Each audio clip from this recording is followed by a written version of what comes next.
Bien, amigos, tenemos al periodista, diplomático, escritor, investigador, Víctor Grimaldi.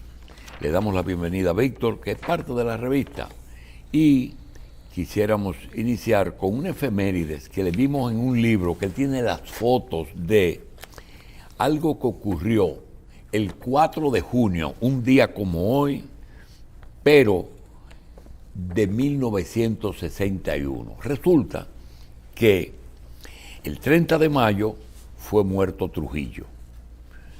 Como los hijos y los Trujillos seguían en el poder, los héroes del 30 de mayo tuvieron que esconderse algunos sobrevivientes, entre ellos Juan Tomás Díaz y Antonio de la Maza Vázquez, que se refugiaron en la casa de Robert Reed Cabral, en la Santiago, esquina Cervantes. En ese lugar, de ese lugar tuvieron que salir cuando la joven que cuidaba la casa dijo en el supermercado que ella estaba cocinando para mucha gente. Eso no le gustó a los Juan Tomás Díaz y Antonio de la Maza y salieron de la casa a pie por la Cervantes y la Bolívar.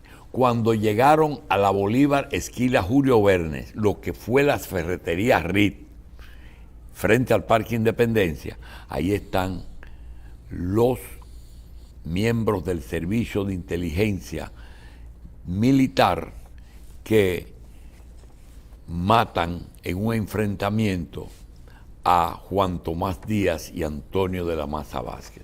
Ahí podemos ver en el libro de Víctor Grimaldi, que es quizás el historiador que más ha escrito sobre Trujillo, Abril, Estados Unidos y República Dominicana y el golpe de Estado. Ahí está, Tumbaron al Jefe, el libro de Víctor Grimaldi. Víctor, bienvenido. Gracias por estar aquí. Gracias, doctor Julio Jacín, por esta invitación. Usted se refería a que un día como hoy, domingo, 4 de junio, pero de hace 62 años atrás, estas dos personas que están debajo, porque arriba, esta es la página 188 de mi libro Tumbaron al Jefe, los Estados Unidos en el derrocamiento de Trujillo. En la página 188 de fotografía, arriba está quien falleció 2 días antes a tiros en la avenida San Martín, el teniente Amado García Guerrero. Amado García Guerrero, perseguido por los agentes de servicio militar. Servicio de Inteligencia Militar. SIM. Correcto, el viernes 2 murió en un tiroteo ahí. Bien.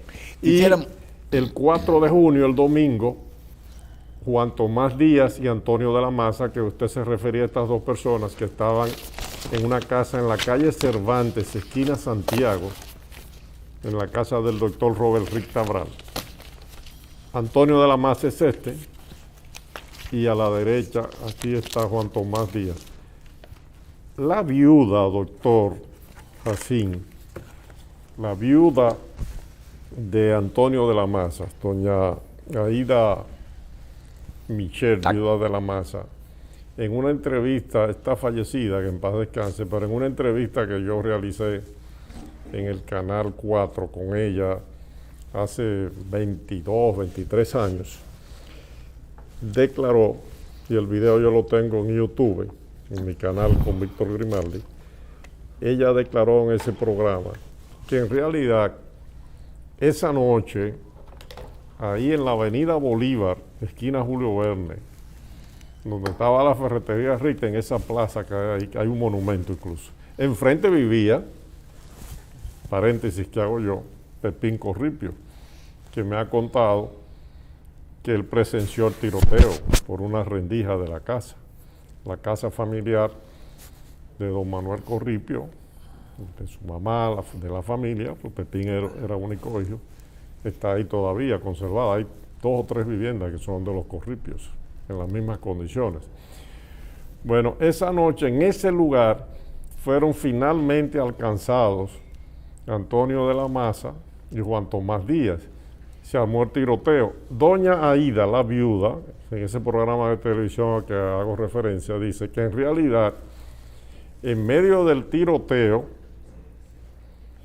peleando con los agentes del Servicio de Inteligencia Militar a tiros, Antonio de la Maza le dio un tiro a Juan Tomás Díaz, lo mató, y después se pegó un tiro él para que no los cogieran vivos, porque realmente el interés del hijo de Trujillo, de Ramfis,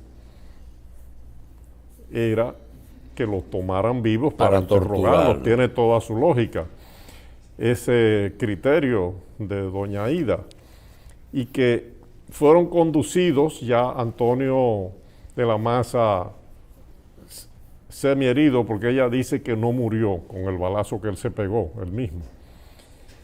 Juan Tomás Díaz ya muerto, al hospital militar, que hoy es el hospital universitario.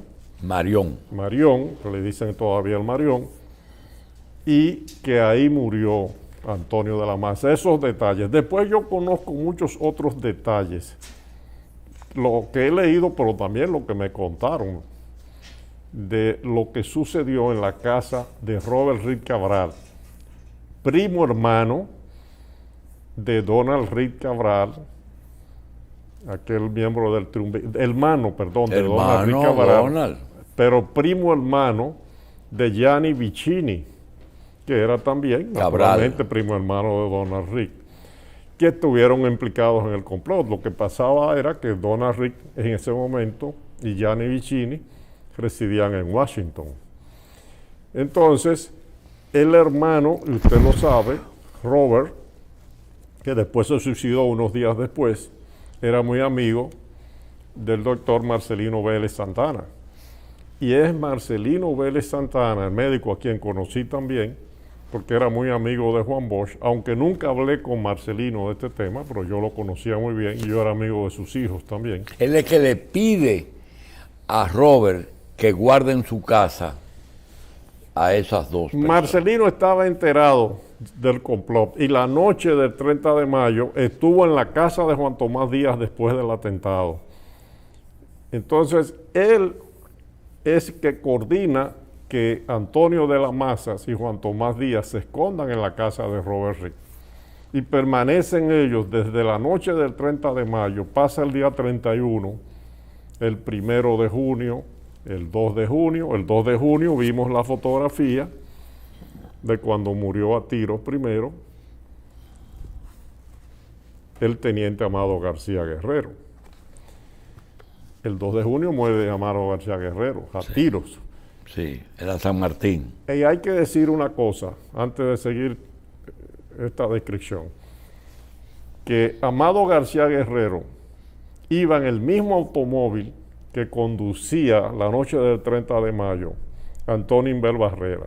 Iba sentado atrás del lado derecho, a su izquierda Salvador Estrella Sadalá, y delante, en el lado derecho, iba Antonio de la Maza.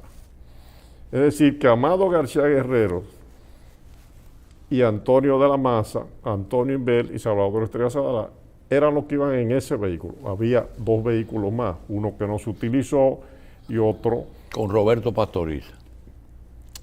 Roberto Pastoriza era el que estaba solo delante allá, era el vehículo de Salvador Estrella Sadalá. Pero el otro vehículo era de Pedro Livio Cedeño, o lo iba Huáscar Tejeda conduciendo y Pedro Livio Cedeño al lado. Pero quiero destacar ese detallito porque estamos hablando de Juan Tomás Díaz y Antonio de la Maza. Juan Tomás Díaz no estuvo esa noche en el sitio de la avenida, por si era parte del complot. Y la residencia de Juan Tomás Díaz estaba en la calle César Nicolás Penso, muy cerca de la Embajada Americana. Entonces, cuando ellos se van, se esconden todos después del complot, después del atentado, porque la parte relacionada con la toma del poder de un complot de Estado no funcionó, y están ahí los días 31, primero, el día 2 muere Amado García Guerrero en la persecución. El sábado transcurre y el domingo, entonces, como usted señala, domingo 4 de junio, un día como hoy de hace 62 años, entonces, ya en la tarde, Antonio de la Maza y Juan Tomás Díaz y Salvador Estrella Sadalac y Marcelino Vélez Santa Ana, eran 4 personas. Es una casita que todavía está ahí, que debería ser un monumento nacional, no debería tocarse. Debería el Estado buscar la manera de que se preserve con esa familia para siempre, para enseñarle la historia a la gente. Y que visiten los escolares, por ejemplo, el sitio, porque la historia se conoce también visitando los ¿Y dónde está la casa? La casa queda en la calle Cervantes, que es una calle que comienza en la Avenida Independencia, donde está el Partido de la Liberación termina en la Dominicana, Bolívar. y termina en la Bolívar. Pero ellos llegaron ahí, no sé si a pie o en un vehículo que los dejó. La cuestión es que esa tarde, Salvador Estrella Sadalat y Marcelino Vélez Santana, la tarde del domingo 4 de junio de 1961, se van por un lado, pero Antonio de la Maza y Juan Tomás Díaz se van caminando a pie hasta la Avenida Independencia y toman un carro de concho. Ya serían las 5 o las 6 de la tarde, fue en la tarde ya. Y se van en ese vehículo a un recorrido por la ciudad. Visitan la residencia donde vivió hasta hace 10, 12 años, hasta que falleció, en paz descanse, Freddy Veras Goico, doctor. Esa residencia donde vivía Freddy, cerca del supermercado La Cadena, era antes la residencia del doctor Manuel Pitaluga Nival, que fue director del Banco Nacional de la Vivienda durante muchos años. Y van ahí. ¿Por qué van ahí? Porque la esposa del doctor Pitaluga Nival era prima hermana de la esposa de Antonio de la Maza. Y le dejan un dinero ahí para Aida. Que se lo entregaron después. Y mensajes. Aida no estaba ahí, Aida estaba creo que en otro lugar en ese momento. O no sé si estaba ahí realmente, ahora no conozco el detalle, pero yo sé que fueron ahí porque eso me lo contó el doctor Manuel Pitaluga Nival. Manuel Pitaluga Nival, buen amigo, era el abogado inclusive de Antonio de la Maza Vázquez, que fue la figura clave del hecho del 30 de mayo, de la eliminación de Trujillo, Antonio de la Maza. Y me contó en una ocasión el doctor Pitaluga Nival que desde la residencia, que era un apartamento, que está en la calle Ángel Perdomo, la calle Ángel Perdomo es una calle que comienza en la Bolívar y termina en la César Nicolás Penson, y en la César Nicolás Penson, donde hoy está la Biblioteca Nacional Pedro Enrique Sureña, era que estaba la residencia de Trujillo, ahí era que estaba la casa de Trujillo, una casa que se desmanteló. Desde el cuarto piso, desde el balcón, un día con Manuel Pitaluga Nival, Antonio de la Maza, señalando hacia la casa de Trujillo, dijo: ese guaraguao no comerá más pollitos. Entonces esa tarde había una relación familiar y profesional con el doctor Manuel Pitaluga Nival. Ellos dos, Juan Tomás Díaz, la tarde del 4 de junio de 1961 pasan por ahí. Pero después van al restaurante en Londres. Yo no sé si existe todavía en la San Todavía Martín. está en Londres. Todavía está ahí. En la San Martín. Antes o después estuvieron en Londres ahí. Y además pasaron por la estación de gasolina de Tomás Checo, era que se llama. Tomás Gómez Checo. Tomás Gómez Checo, un pelotero famoso. Y finalmente... Que todavía está la bomba ahí también. Todavía está ahí. Finalmente, doctor, ese domingo, como hoy, 4 de junio, pero de hace 62 años, 1961, Ellos entonces fueron cerca de mi casa, de donde yo residía, en la parte atrás. Yo residía en la calle Juan Isidro Pérez, esquina Palencado, con entrada por la Juan Isidro Pérez. Y ellos fueron en la cuadra de atrás, a la Mercedes, esquina Espaillat, a visitar ahí un amigo de Antonio de la Maza, creo que era apellido, que era un contable famoso. Una vez escribí un libro sobre eso también, sobre sus testimonios. Pero, como en los días sucesivos a la muerte de Trujillo, por los periódicos, La Nación, El Caribe, La Información, y por la radio y la televisión, se existía sobre todo el Canal 7 y Radio Televisión Dominicana, que era La Voz Dominicana, canales 4, 11, etcétera. Se decía que cualquiera que viera a estos personajes que habían participado en la muerte del jefe, que los delatara. Entonces una mujer voció: ¡Ey, ahí van los que mataron al jefe! Se armó el corredero, doctor. Fíjese, calle Mercedes, esquina Espaillat. La Mercedes, cuando llega al Parque Independencia, que es una calle que comienza en la calle Las Damas, pasa al Arzobispo Meriño, la Isabel la Católica, la Hostos, la 19 de marzo, la Sánchez, la Santomé, la Espaillat, llega al Parque Independencia. Y ya después del Parque Independencia, esa calle cambia de nombre y es Bolívar. Entonces, Bolívar es con Independencia ahí donde se arma el tiroteo. 10, 10 y media de la noche. Usted no lo va a creer lo que le voy a decir ahora, pero yo, como un niño de 11 años de edad en ese momento, y de oír tanto por la radio y por la televisión que estaban persiguiendo a esta gente, yo estaba asustado esa noche. Yo creía y no sabía que se había armado el tiroteo, que se iba a armar, que podían llegar hasta mi casa, porque había una situación de pánico.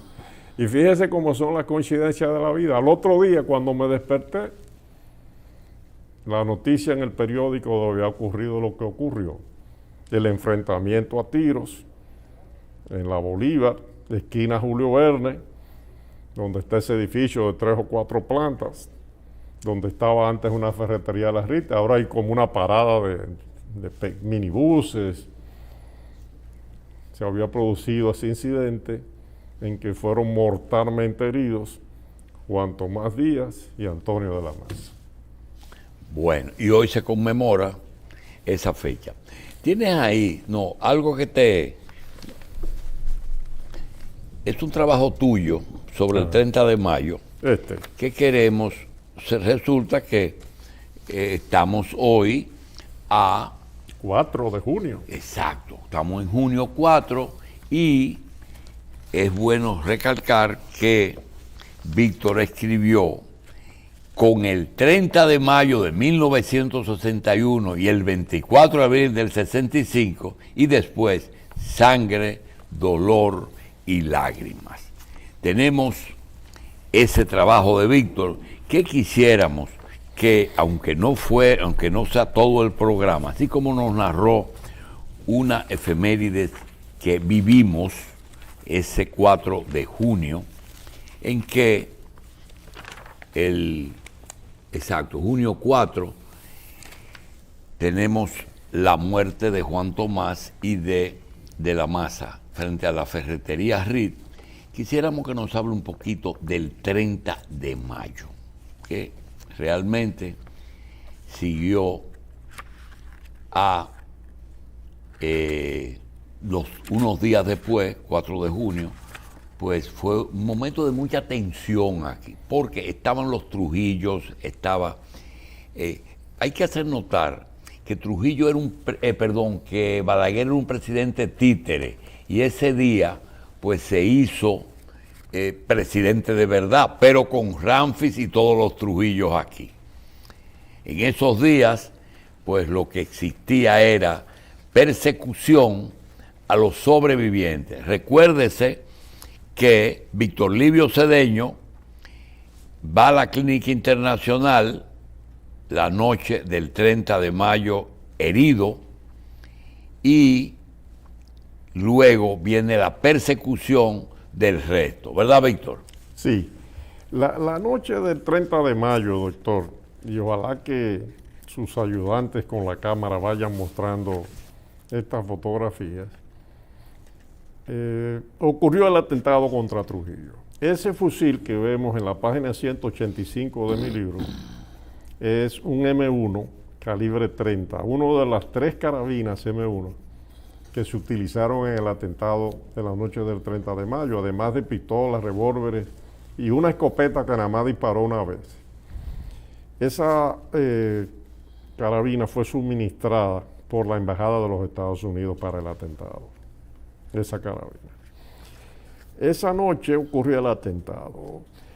Quiero decir sí, este es el que automóvil. Víctor tenía 11 años, nosotros teníamos 21.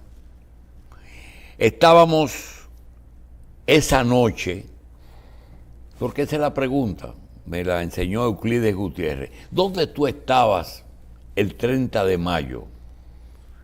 Le pregunto yo a él, y él me pregunta, ¿y dónde tú estabas el 24 de abril? Entonces, yo le digo, estábamos justamente en un carrito que había comprado mi madre, recogiendo mis compañeros de medicina. Estamos en la universidad y yo recogía un hermano de el periodista Miguel Guerrero. Su nombre, Luis Aquiles Guerrero Sánchez, hermano de Miguel. Vivía frente al Parque Ramfis, hoy Eugenio María de Hostos.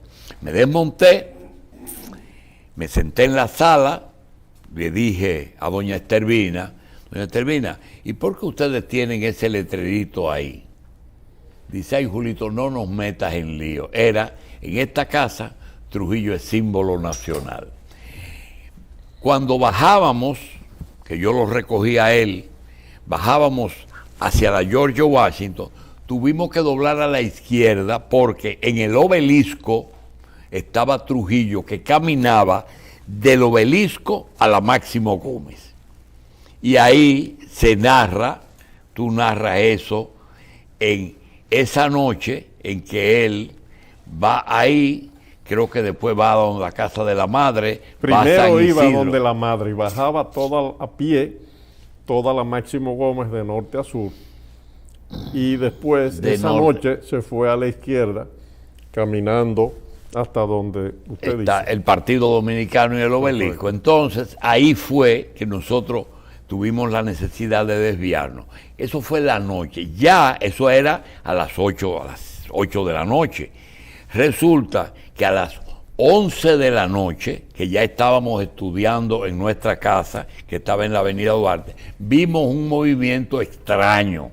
Y muchos carros del Servicio de Inteligencia Militar circular en una forma rápida, y nos cuentan que es que ya tenían noticias de que Trujillo había sido interceptado por los 3 o 4 vehículos que tú narras, y que había uno que tenía 4 personas, entre ellos estaban las armas, Inver, una escopeta recortada, y el fusil que había entregado el cónsul de los Estados Unidos a ese grupo. Entonces, ese movimiento nos recordó que Marcelino Vélez 2 días antes nos había dicho en el Hospital Gautier, que él acababa de ser nombrado bacteriólogo, nos dijo con una voz como él tenía, Julito, esto se va a acabar pronto, pero yo no sabía de qué me estaba hablando. Y me recordé, digo, algo está pasando. No pudimos saber lo que pasó. Al otro día por la mañana, pues resulta que temprano fuimos al hospital y nos dijeron que el doctor Perdomo, el doctor Abel González, un grupo de médicos estaba en el Marión preparando el cuerpo de Trujillo. Pues mire, doctor, a propósito de todos esos detalles, para complementar lo que usted dice, el vehículo en el cual esa noche, si pudiéramos enfocar todavía más de cerca esta fotografía, la del automóvil, hacerle un zoom, era en el que andaba el generalísimo Trujillo. Placa 0-1823, ni siquiera era una placa muy destacada. Ese era un automóvil del año 1957, Bel Air Floor, Chevrolet. Chevrolet Impala del 57. Fíjese los agujeros de tiros que tenía el vehículo de este lado. Y si pudiéramos hacer todavía un zoom, no sé si la cámara... Se está bien, no te apures, se está viendo. Más cercano, sí, se está viendo. No importa que no se vea en el monitor. Vea los fragmentos. El primer tiro que recibe el vehículo de Trujillo aparentemente fue con la escopeta de Antonio de la Maza. Pero lo que está en controversia es si fue del lado que entró, del lado izquierdo o por atrás, porque vemos un hueco muy grande como con pólvora. Y eso es un tiro de escopeta, aparentemente. Trujillo, como indica el doctor José Sobá, aquí, que estuvo cuando le pusieron el formol también a Trujillo. Sí, estaba ahí el doctor en el palacio, Sobá. ¿verdad? Sí, estaba el doctor Sobá. El doctor José Sobá me explicó a mí, en el año 1985, él levanta el brazo, las heridas que tenía el Trujillo, el cadáver, ¿verdad? Y él señala ahí con su mano esa parte del cuerpo. ¿Por qué? Porque Trujillo parece que tenía el brazo así extendido, como dice el doctor Sobá. Entonces, el vehículo en que va Antonio de la Maza, manejado por Antonio Imbert, Antonio Imbert, no era militar en esa época, después fue que lo hicieron militar, Antonio Imbert. Antonio Imbert era en ese momento subdirector de la cédula personal de identidad, en que el doctor Zuncar era el director. No es verdad que Segundo Imbert es un hermano, un primo de él que estaba en Puerto Plata. Antonio Imbert Barrera era subdirector de la cédula personal de identidad, con el doctor Zuncar, que era el director. Y quiero decir que siempre lo recuerdo, porque él siempre estaba vestido de blanco, de crash blanco, Antonio Imbert. Bueno, el vehículo que maneja Antonio Imbert, Antonio de la Maza al lado derecho, que era un Chevrolet también de Antonio Imbert. Detrás, Salvador Estrella Salará, y a la derecha detrás, el teniente Amador García Guerrero le disparó a Trujillo entonces al pasarlo. Después de ese primer escopetazo, la escopeta se trancó por diferentes lugares. Hay una serie de movimientos, naturalmente, y el vehículo de Trujillo finalmente se detiene, con la famosa frase que le atribuye el chofer de Trujillo, que Zacarías. es aquí está, Zacarías de la Cruz. Eso fue ya semanas después, cuando fue condecorado por el general Ramfis Trujillo, el hijo de Trujillo. Aquí está el mayor general Tutín Sánchez, que era jefe del ejército en ese momento, o de la Fuerza Aérea, del ejército, creo que del ejército, condecorando a Zacarías. Zacarías dice que Trujillo dijo: párate, Zacarías, que estoy herido.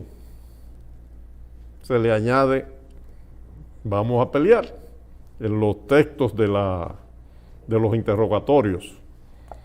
Y ahí comienza el tiroteo famoso. Antonio Imbert también me concedió una entrevista que está en mi canal de YouTube, donde explica los detalles de ese hecho y da su versión. Entonces, hay una controversia, doctor, de si Trujillo, el generalísimo Trujillo, que gobernó el país como presidente en varios periodos, después se retiraba, pero era el poder detrás del trono, si disparó o no disparó esa época. Existe esa controversia. Pero ¿quién hiere a Víctor Livio Cedeño? Ese es uno de los detalles. Porque se ¿Por qué alegaba, no matan a Zacarías? o se ha alegado que Trujillo no disparó porque se encontró o fue encontrado un revólver Que no había disparado. 38, pero cañón largo, con una correa de balas sin disparar. Antonio Inbel Barrera dice que lo agarró él ese cinturón. Me lo dijo a mí y yo lo tengo grabado. Miguel Ángel Vicié, que también esa entrevista la tengo en YouTube, entrevista hecha hace más de 20 años. Y además estuvo en la puesta en circulación en un debate que se hizo de la primera edición de este libro, en la que estuvo Juan Bosch, y lo que él dijo ahí está ahora en este libro también, y después yo lo entrevisté. Dice que fue Antonio de la Maza el que recuperó ese revólver. Pero ¿qué ocurre?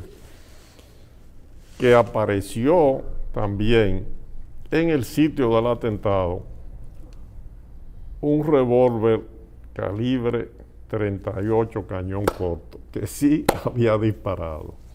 Y que se dice Que estaba en el con maletín ese de revólver fue que que Trujillo Trujillo hirió a Víctor a Livio. Víctor Livio Cedeño.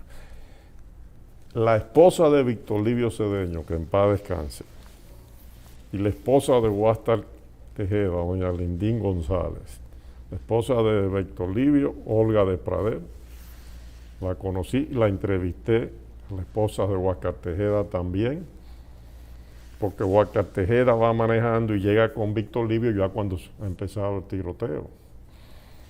Sostuvieron siempre que fue Trujillo quien hirió A Víctor Livio. a Pedro Livio A Cedeño Pedro Lillo, perdón. esa noche. Entonces usted mencionó que Pedro Livio Cedeño estaba en una clínica que se llama la Clínica Internacional, que todavía ¿Sabe quién lo atendió? José Joaquín Puello, siendo practicante. también estuvo en mi programa una vez, y ese video también está en mi canal de YouTube, donde él habla de ese tema. Cómo sucedió todo esa noche, cómo recibieron a Pedro Livio, etcétera. Hay un error en esa entrevista, en ese momento, un laxo del doctor José Oye. Joaquín Puello, que habla de que Antonio Inbel estuvo en la clínica. Antonio Inbel nunca estuvo en esa clínica. Esa noche. Sí estuvo, me río, pero con respeto, porque son las ironías de la historia también. 6 años después en esa clínica, un atentado que le hicieron los trujillistas. Yo también entrevisté a don Antonio Inbel Barrera sobre ese tema. En Y el me gobierno dijo de Balaguer que atentaron contra que fueron Antonio la Inbel. gente de Balaguer Sí. que hicieron el atentado. Él no me dio los nombres, pero yo sí los tengo, de los que participaron en ese atentado. Y me lo dio un oficial del despacho del presidente Balaguer de los 12 años. Yo los tengo esos nombres. De quiénes fueron los que ejecutaron ese atentado. Y ese atentado ocurrió contra el general Antonio Inbel por este tema. Con el 30 de mayo de 1961 y el 24 de abril de 1965 y después, sangre, dolor y lágrimas, doctor. Por lo que ocurrió entre la noche del 30 de mayo de 1961 y a partir del 24 de abril de 1965. Porque aquí se creó una realidad política diferente ya después del 65. Joaquín Balaguer fue expulsado, usted dice que él era presidente títere, dijo usted, hasta el 30 de mayo de 1961, y que a partir de esa fecha fue que fue presidente en realidad. Pero usted en este programa ha hablado mucho en los últimos días y semanas sobre el tema del poder norteamericano y la influencia que tiene, y de que cómo el presidente John C. Gerald Kennedy en diciembre del año 1961 le dio órdenes casi al presidente Joaquín Balaguer para que creara un Consejo de Estado. Yo quiero. Y lo sacaron del poder los miembros de ese Consejo de Estado después a Balaguer. Sí, yo quiero. Entonces Balaguer, cuando vuelve después de la invasión norteamericana de 1965, que fue planificada desde antes, lo que pasa es que los planes se renuevan, desde antes del atentado contra Trujillo, Balaguer vuelve, participa en unas elecciones en condiciones excepcionales frente a Juan Bosch, se impone, y Antonio Inver Barrera no se dio cuenta, doctor, de que había otra realidad. Sí, pero yo quiero... Entonces empezó a visitar los cuarteles en el gobierno de Balaguer. Los balagueristas le hicieron ese atentado. Yo quiero decir que quizás, no tengo un ranking que dice el que más ha escrito, el que más... El periodista que más ha trabajado en lo que significa 30 de mayo hasta toma de posesión de García Godoy ha sido Víctor Grimaldi. Primero, estábamos vivos, ya teníamos edad de conciencia, pero no conciencia política, sino que vinieron las investigaciones. Y yo quiero aprovechar esa experiencia para que algo que hemos estado hablando, Víctor nos ayude en esto que vamos a decir. Desde terminada la restauración instalado el gobierno de Báez, en que el gobierno de Báez discutió con Estados Unidos la posibilidad del arrendamiento de la bahía de Samaná, y en ese momento Estados Unidos estaba hablando de Puerto Rico, estaba hablando de la bahía de Guantánamo, estaba hablando de bases en el Caribe, y se habló de la base de Samaná. Desde ahí hasta, como nos señaló Soto Jiménez hace unos días, se inició una etapa que el general Soto nos habló de las famosas repúblicas. Y nos decía, de 1844, en que ocurre la independencia, hasta 1861, él la señala como la primera república. En el 61 porque llega la anexión de Santa Ana, hasta 1863. Es decir, República Dominicana tiene su primera intervención, pero por parte de España. Entonces en el 63 se inicia la Segunda República hasta el 16, que es interrumpida por la ocupación norteamericana. Pero no quiere decir que el primer intento fue con Báez, con la bahía de Samaná. Entonces en el 16 él señala que del 63 al 16 tenemos la Segunda República. Esa Segunda República termina el 16, pero se inicia en el 24. ¿Qué pasa entre el 16 y el 24? La ocupación norteamericana. La primera ocupación norteamericana, que él señala que del 24 al 65 está la Tercera República. En el 65 está la segunda ocupación de Estados Unidos. Víctor, independientemente de la ocupación del 16 y del 65, hay una serie de personajes que la historia no los trata específicamente, pero que tienen una presencia y un protagonismo en República Dominicana. Y te quiero mencionar nombres que me perdonen aquellos que piensan que cuando tú señalas que una persona era un personaje que representaba intereses de Estados Unidos, es malo o bueno. No, porque así como Santana está señalado como el gran traidor, si tú quizás te vas a esa época, te das cuenta que Santana fue la primera espada en el 44, y República Dominicana las principales batallas las tuvo después de la independencia. Y Santana pero cuando Santana quizás vio que el país se debilitaba, y que Haití seguía insistiendo, a lo mejor prefirió ponernos en manos de España, pero ese era un concepto de él. Lo que te quiero decir es que a partir de esa fecha estaban los pro-norteamericanos, gobiernos pro-norteamericanos, a veces por conveniencia, a veces por intereses, porque los intereses pesan mucho. Y quería preguntarte, tú coges Donald Reed. Donald Reed fue miembro del Consejo de Estado. Cuando sale el doctor, el abogado Reed, que era miembro del primer Consejo de Estado, quien lo sustituye es Donald Reed.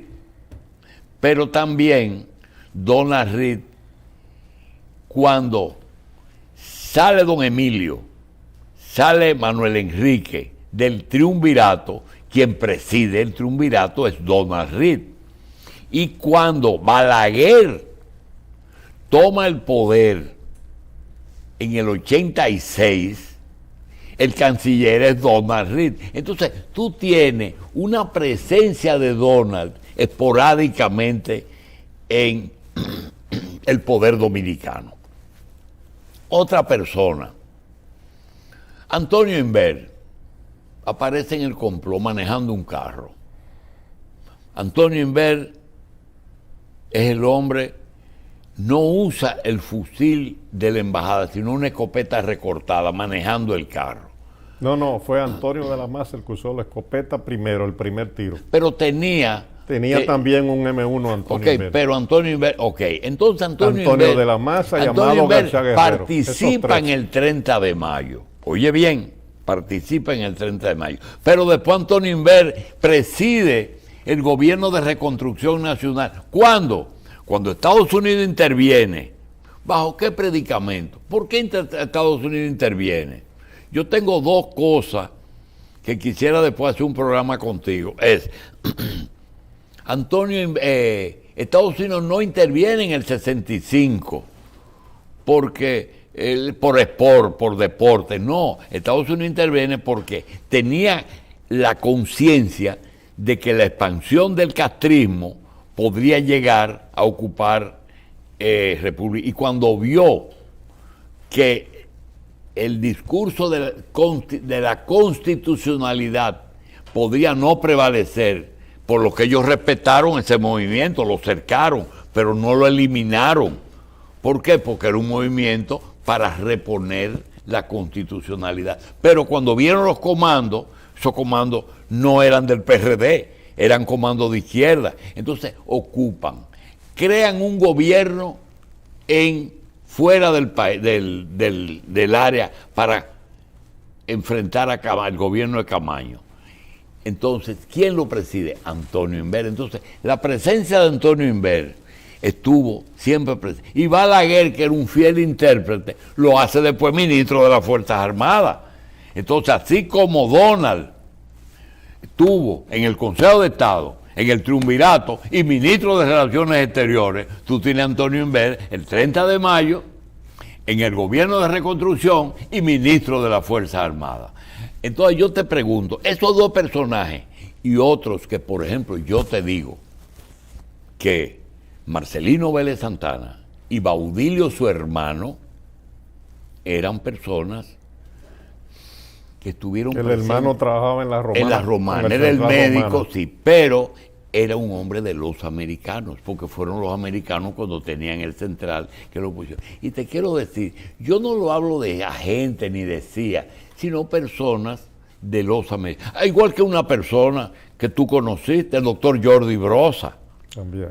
Son personas que aunque no actuaron, eran yo te voy a decir algo, ¿tú sabes quién me entregó la libreta con mi primera visa en el 62? Annie Reed, la esposa de... La hermana de Donald. La hermana y de Robert Reed Cabral, donde a Robert Reed lo interrogaron, y quiero decirte algo que tú no sabes, de las pocas cosas que tú no sabes. Tú sabes que a Robert Reed, cuando lo torturaron, porque lo apresaron y lo torturaron. Y vieron que era un hombre delosamente. ¿Tú sabes lo que le dijeron? Váyase y suicídese. Robert Reed se suicida en su casa. Ahí en la casa donde estaban los cosas. Porque lo mandaron a matarse. Para no tenerte que matar, ve y mátate. Los servicios de inteligencia. Entonces, quiero decirte, estas personas que siempre estuvieron al servicio tuvieron mucho que ver con la historia antigua y reciente de eso. El mismo Trujillo, entre el 24 y el 30, Trujillo no surge el 30 por generación espontánea. No era un miembro de las Fuerzas Armadas. ¿Quién organizó eso? ¿Quién organizó aquí la tierra en República Dominicana? Fue Estados Unidos. Con el sistema Torres. ¿Verdad? Con el sistema. Es decir, que esas ocupaciones nos dejaron cosas buenas y cosas malas. Estamos de acuerdo, doctor. Y le voy a responder su pregunta también, con un análisis, y vamos a llegar después a esos personajes, doctor Julio Jacinto. El pueblo dominicano es el resultado de toda una evolución antropológica. Y nosotros somos, usted, yo y todos los dominicanos, mulatos. Somos fruto de una mezcla que viene desde el mismo descubrimiento. Todavía hay gente aquí, un 5%, un 10% de la población que tenemos, yo creo que yo lo tengo también, sangre indígena original de los indígenas. Eso ¿Tú crees que quedan? Científicamente está demostrado ya. Había un reducto ahí en Juan Dolio. Se han hecho los estudios científicos. Y en Anza, que decía que ahí quedaba. No, pero no es el reducto, no son puros, son, no, hombre, son los rastros genéticos. Entonces nosotros tenemos primero a España, que fue el que vino, pero España nos dejó desamparados. Éramos como un pedazo de tierra que se lo cedió a Francia con una de esas negociaciones después de la Revolución Francesa, de las guerras en Europa, la presencia del emperador Napoleón Bonaparte, los acuerdos que llegaban. Pero, oiga, doctor, usted habló de invasiones, ocupaciones e influencias. Si no hubiese sido porque Napoleón de Bonaparte, de una familia italiana que se estableció en Córcega, después una isla de propiedad francesa, si Napoleón no envía el grupo que envió de más de 10.000 soldados, encabezados por su cuñado Emmanuel Leclerc, aquí a la isla de Santo Domingo, no existiría la República Dominicana ahora. Es un tema que se puede debatir. La influencia francesa, la influencia italiana, vinieron muchísimos italianos también. La independencia nacional, las guerras contra Haití, que no quería que fuéramos independientes, fueron forjando la conciencia nacional y el pueblo dominicano. Viene España y se aparece en el 1863, se van los españoles. Pero en definitiva, ese pueblo que ya estaba conformado, que tenía conciencia patriótica y nacional, después fue influenciado determinantemente por los Estados Unidos de América. Los Estados Unidos han hecho aportes muy importantes al país. Sí, pero nosotros, toda su historia. yo quiero que tú quiero que tú me ayudes en esto. Una serie de sistemas yo quiero que tú llegues. Que se han establecido organizativos. Cuando llegue el almirante y descubre y ocupa la isla, España, eso ocurre, ¿en qué momento es que España se deshace del 1492? ¿En qué momento es que por agotamiento, después de España Boba, que le suelta eso a Francia? ¿Cuántos años después? Primero fue el Tratado de Ryswick, sí, en el siglo XVII. Sí.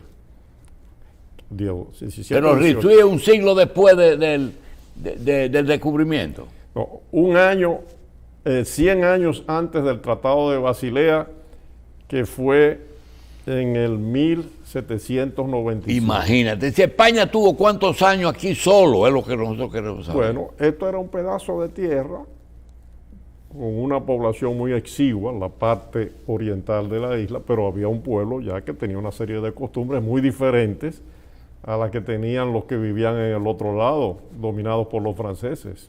¿Y cuándo llega Francia ahí? ¿Cuándo es que llega Francia ahí? Primero llegaron por la isla de la Tortuga. Sí. Manuel Arturo Peñavalle tiene una obra muy interesante sobre ese tema. Los bucaneros, los filibusteros, los holandeses, los franceses. Y después los franceses fueron ocupando ya toda la otra parte, trayendo negros, esclavos, etcétera. Fue todo un proceso, doctor. Pero cuando se produce la Revolución Francesa y las guerras que se producen en Europa con motivo de la Revolución Francesa y después ya cuando Napoleón está dominando, es que ya las cosas se van definiendo más. Y la ocupación por Napoleón en el año 1808 de España desata el proceso de las independencias en América. Nosotros participamos en ese proceso. La primera declaración de independencia justa y legítima proclamada por José Núñez de Cáceres es frustrada por la invasión haitiana de Boyer. Ya nosotros éramos dos pueblos diferentes. En el 1821, muy claramente distintos, con personalidades propias. Nos habían usurpado territorios ya los franceses, que después los heredó Haití, pero en el 1822... ¿Y qué determina, qué determina en el 22 que ellos ocupan hasta el 44? Que necesitaban esto para negociarlo y venderlo, pero se equivocaron. ¿Pero lo ocuparon unilateralmente o alguien se lo entregó? Vinieron y lo ocuparon y se alega con una serie de falsedades históricas que fueron algunos dominicanos que lo entregaron, que lo pidieron, pero todo eso son falsedades, mentiras y verdades juntas, doctor, porque este era un pueblo ya con una identidad propia. Ya en el 22 tenía una... Claro que sí. Tanto así que Núñez de Cáceres intentó independizarlo. Claro, y después Núñez de Cáceres fue un personaje en Venezuela y fue un personaje en México importante. Y otra cosa, fuera de español en ese momento, ¿qué otras migraciones tuvimos aquí? Fuera de los africanos y de los españoles. En ese momento todavía no había llegado ni italianos, ni árabes, ni chinos. Habían llegado franceses, polacos, italianos con las tropas napoleónicas. Ah, ya, antes del 22. Inver, por ejemplo, José María Inver, que después es un héroe.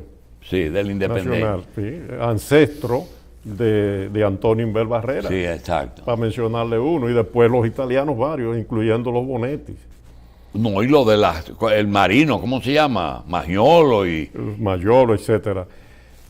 Italia, por cierto, jugó un papel tan importante o más importante incluso que España, porque España nos dejó huérfanos a nosotros. Pero los italianos en muchas áreas, y ahí está la historia de Italia y ahí está el libro que se publicó, que es una enciclopedia, los españoles ahora han publicado el suyo. Yo no sé si incluyeron a Trujillo, que debería estar también en el de los españoles, porque Trujillo tiene ancestro y herencia y raíces españolas. Lo tengo, pero no lo he revisado. Pero los italianos jugaron un papel hasta más importante que lo de los españoles. Los españoles que conocemos aquí ahora, doctor, que se han destacado, son de los últimos 100 años para acá. Sí. Antes los españoles no se ocupaban de la República Dominicana. Fue de hace 100 años para acá. Los árabes han jugado un papel muy importante. Pero los italianos han estado presentes aquí desde antes de la independencia. Sí, señor. Y los dominicanos... No eran muchos, pero pesaban. Eran muchos, pero los dominicanos que tienen apellidos españoles no tenían ningún vínculo con España.